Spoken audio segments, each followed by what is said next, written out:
Samsung, one of the leading tech companies in the world. Unlike some of its American competitors like Apple or Dell, Samsung wasn't formed in someone's garage or a college dorm room. No, Samsung emerged in the wake of the most destructive war in Korean history, and in this video we'll see how all of that carnage paved the way for Samsung's global domination. The first half of the 20th century was not very kind to Korea, to say it mildly. After 100 years of political interference, the Japanese Empire had reduced Korea to merely a puppet state, formally annexing it in 1910. As you can imagine, the Japanese occupation was brutal, with many Korean farmers and businessmen being driven off of their lands and out of their factories. As an ambitious colonial power, Japan was eager to settle Korea with its own people, which is why Japanese ownership of Korean land, for example, skyrocketed from 8% in 1910 to over 50% just 20 years later. For a time, it seemed as if the Korean nation was destined for oblivion, for the Japanese not only forced the Koreans to change their names, they also prohibited schools from even teaching the language. It took the crushing Japanese defeat during the Second World War for Korea to become independent once again, and in 1945, despite the chaos of American and Soviet military administration, the people of Korea were cautiously optimistic. One such optimist was Lee Byung-chul, who was one of the few Koreans lucky enough to have started their own business during the Japanese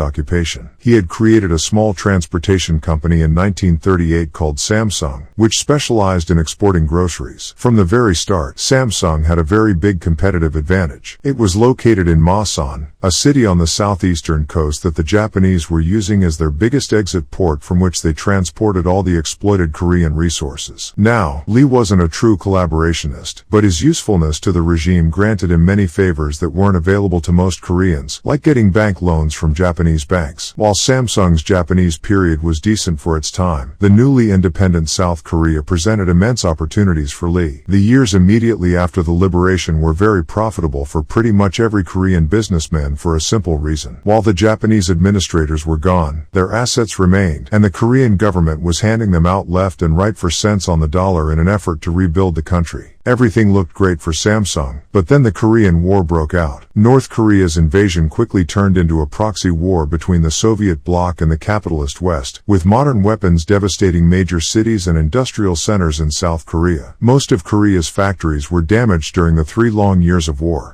For example, over 60% of textile and chemical facilities were outright destroyed, as was half of the country's rail. At the end of the war, Korea's infrastructure was in desperate need of repair and its companies were too young to sustain its economy, which was honestly on its last legs. Prices rose dramatically, as the South Korean government was forced to print more money to finance the country's vast military expenditures. Hyperinflation was so extreme that in July 1953, Korea's money in circulation was 24 times greater than just 3 years earlier. The future of South Korea and Samsung by extension was looking increasingly uncertain, but luckily for them, Uncle Sam had their back. After the war, the U.S. created essentially the Korean version of the Marshall Plan, with the United Nations following suit soon after. Throughout the 1950s, $3 billion were sent to the Korean government, which then chose medium and large companies worthy of the investment. Samsung was among the companies to benefit from this relief aid, no doubt, thanks to Lee's close friendship with the first South Korean president. In fact, the extent of state help that Samsung received during his tenure was mind-boggling. While usually imposing very strict limits on exports, the government essentially gave Samsung a free pass, allowing it to become the biggest exporter of scrap iron. For example, after the war, funneling American relief money into Samsung allowed it to expand beyond simple transport and into actual manufacturing. In 1953, they started making sugar and flour, and then textiles a year later. Buying ruined factories with American money and then rebuilding them was such a lucrative business that Samsung grew at an average of 93% annually during the 1950s. However, relief aid was only part of the picture. The Korean government was also extending generous credits to Samsung at very competitive rates. Lee was one of the biggest beneficiaries of government lending through government-associated banks. And what's really hilarious is that once he got the money, he turned around and started buying those very same banks. By the end of the decade, Samsung had taken over 3 of the banks associated with his friend's regime and was also branching out into insurance and chemicals. Samsung had grown so large that not even a revolution could bring it down. Thus, when the military overthrew his friend's regime in 1961, Lee was probably not too worried. Under the new administration, the Korean economy opened up and focused on massive export growth, for which Samsung was perfectly positioned after a decade of state-funded preparation.